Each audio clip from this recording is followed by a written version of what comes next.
name is Crystal. Welcome to my YouTube channel. Welcome old subscribers, welcome new. If you like my videos, please press the like button and please do subscribe. Alexa, good afternoon. Here's what I found. Alexa, exit YouTube.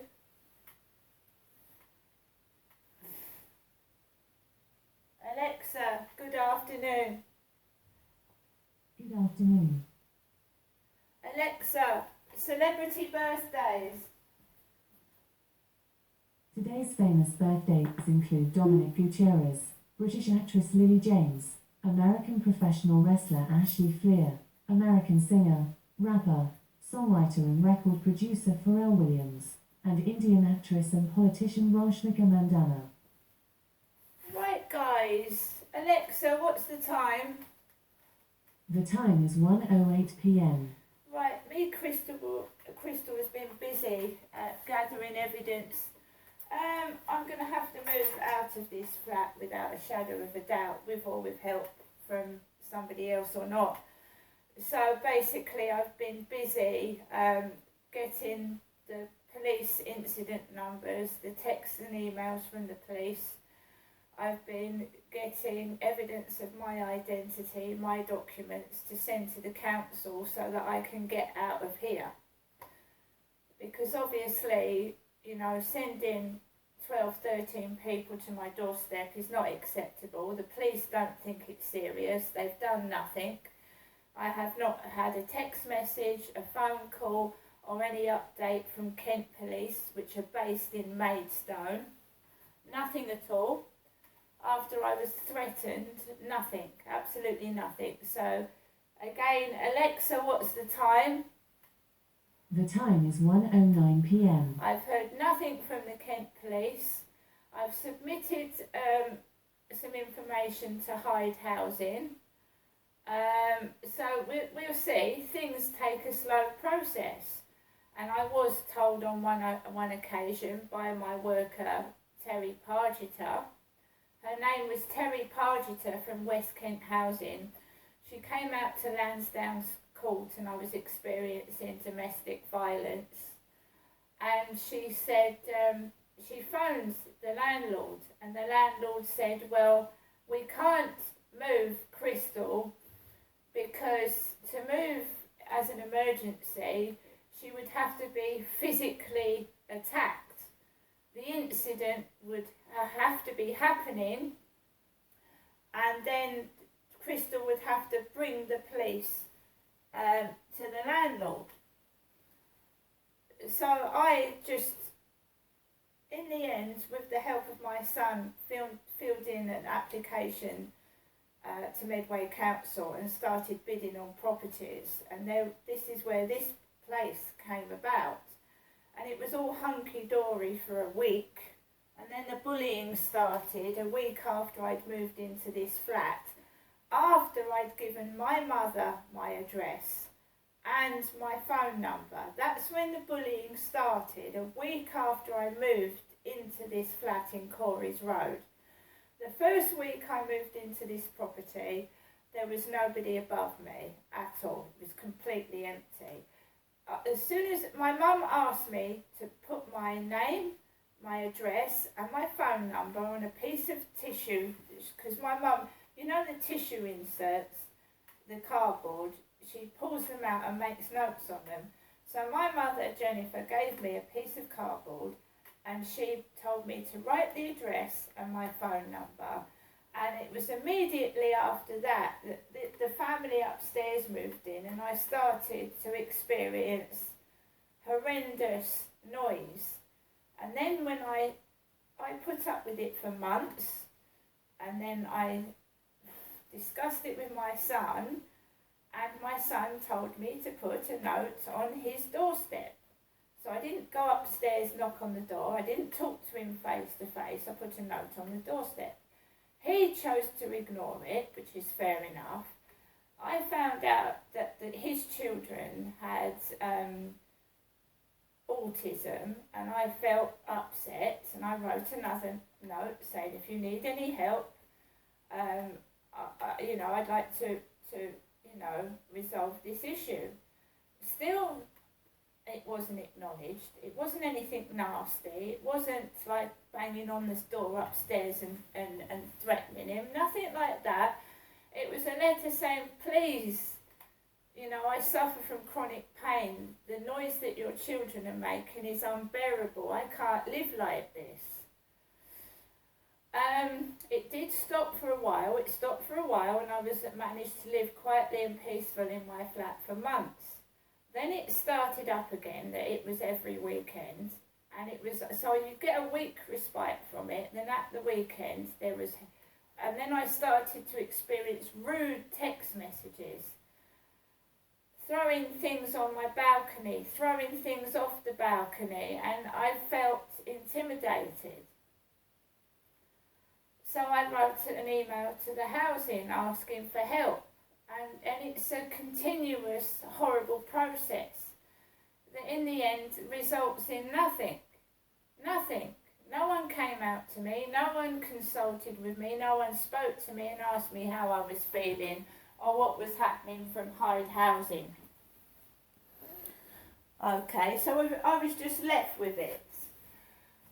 It was during coronavirus that all this started, so I was going out of my flat more than I was staying in it. I still had the flat at Lansdowne Court, so I was leaving this flat, going to Lansdowne Court and staying there because I couldn't stand the noise in this flat. I couldn't live in it. Then this policeman stops me outside the co-op because I've been on a bench for about an hour. Now this is where the police do things, you see.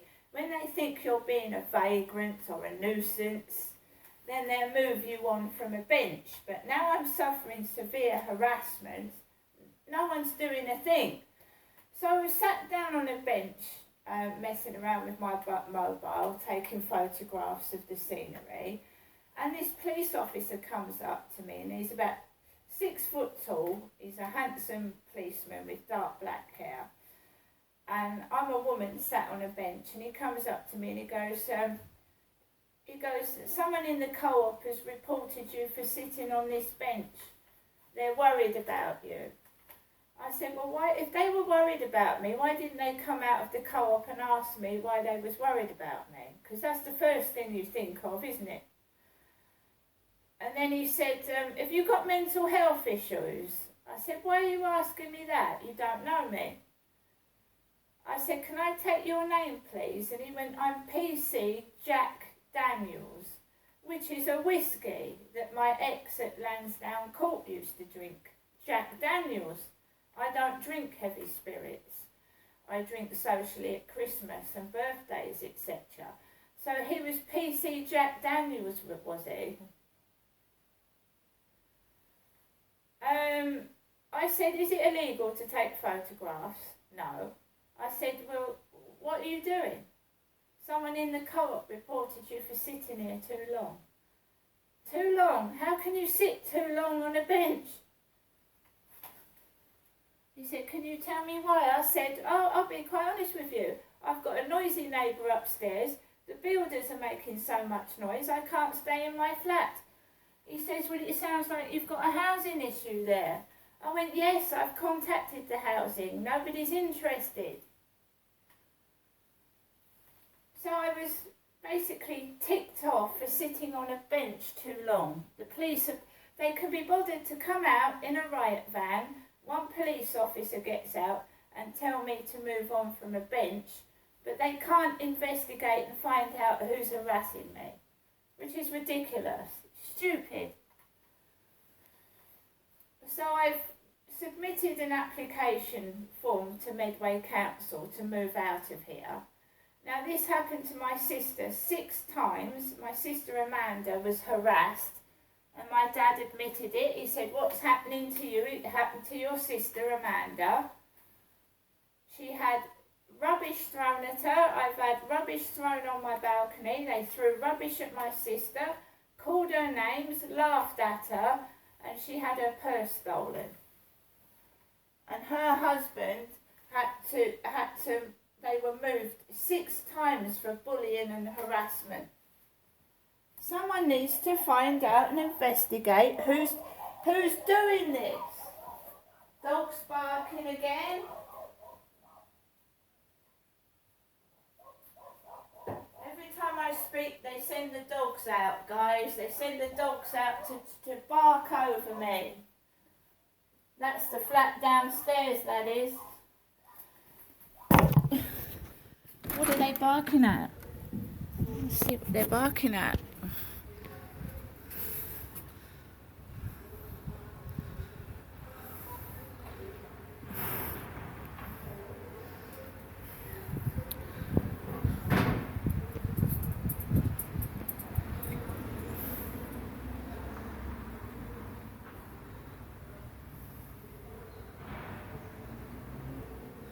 Now I haven't left my flat apart from this morning. I haven't left it since this morning to take Max for a walk. I haven't been out to town or anywhere.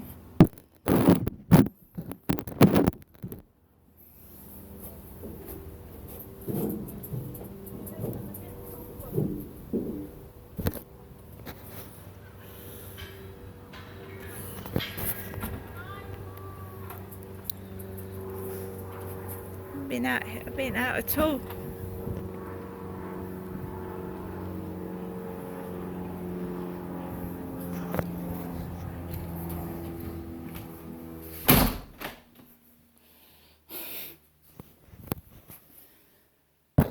Right, come on, Max, come in, come in.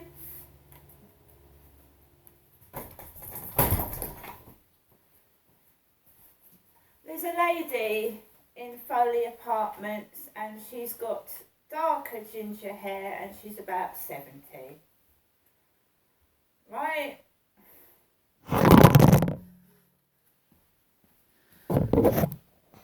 Do you know, everybody's got a doppelganger. Everybody's got a doppelganger, a double or more than one double. If you remember the Slim Shady song, I'm the Slim Shady, I'm the real Slim Shady, all the other Slim Shadys, they're imitating. There's only one original, the rest are copies. So I have applied to Medway Council to move out of here. I've sent my ID, my photo ID, I've sent my medical evidence, I've sent my benefits form. And it's got my address on it. So I've sent my application off to the council. And I have also consulted the doctor again because that doctor was not good enough. And if I get the same results, I'm going to deal with it accordingly. But I wasn't given a proper face-to-face appointment. I don't want to go to a doctor's to have a chat. I want to be treated for severe depression, not made to look a fool of. The lady that took the blood out of my arm, my hand feels useless at the moment. I keep dropping things out of my hand where she stuck the needle in. It's not good enough. I don't think they're qualified doctors and nurses. I think I'm being used as a guinea pig and I'm not happy about it. And I feel safe indoors and that's how I feel safe. We've had a couple opposite eat in front of the window because they think that I'm hungry apparently. I've had 13 takeaways to my address. So what do people do? They think it's okay to eat in front of you, stuff their faces because they think you're hungry. I've just had a Cornish pasty and beans. I went to the co-op last night and got food. Do you know what, guys? It isn't the fact that people think I'm not hungry. I've got food, but it's the cruelty and the cruel-mindedness of people that think I'm hungry and then stuff food in their faces. It's the cruelty of it. I have got food, I've got plenty of it, but it's the thought in their cruel minds that I haven't got any food. And they eat in front of you. You have to be a witness. You'd have to live with me and see what they do. They're evil, pure evil and cruel. And I'm trying to prove it. Nasty, horrible people.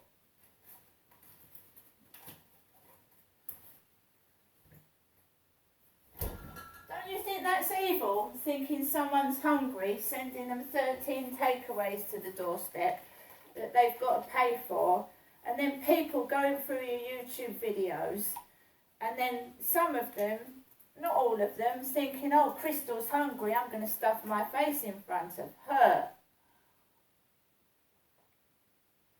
It's the mentality of it, isn't it? Their mentality.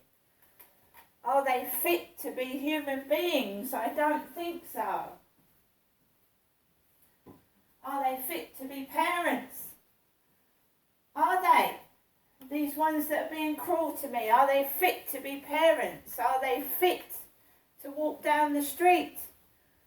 Are they normal? Because you wouldn't do that to a dog. You wouldn't do that to a dog. They pet their dogs. They throw their dogs sticks. They give them exercise.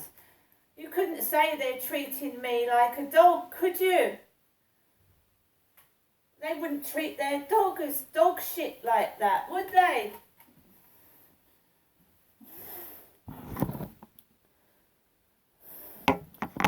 Right. So let them all get on with their lives, because I've just been in my flat minding my own business. I've been playing the Deal or No Deal game. I've been, just pottering about my flat and doing useful things that don't harm anybody, like filling in a council application form to move the fuck out of here, because these people are cruel. They're cruel.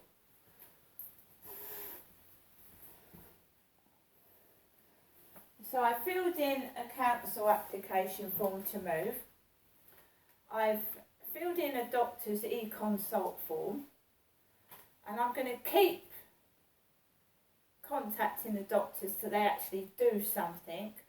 I need them to write a letter saying this harassment is causing my depression to get worse. That's more backup and help for me to get out of here. I want to move away from the man upstairs. As I said to the police, if the man upstairs thought I was hungry, he would have paid for the takeaway. I want to get away from the man upstairs. Thank you.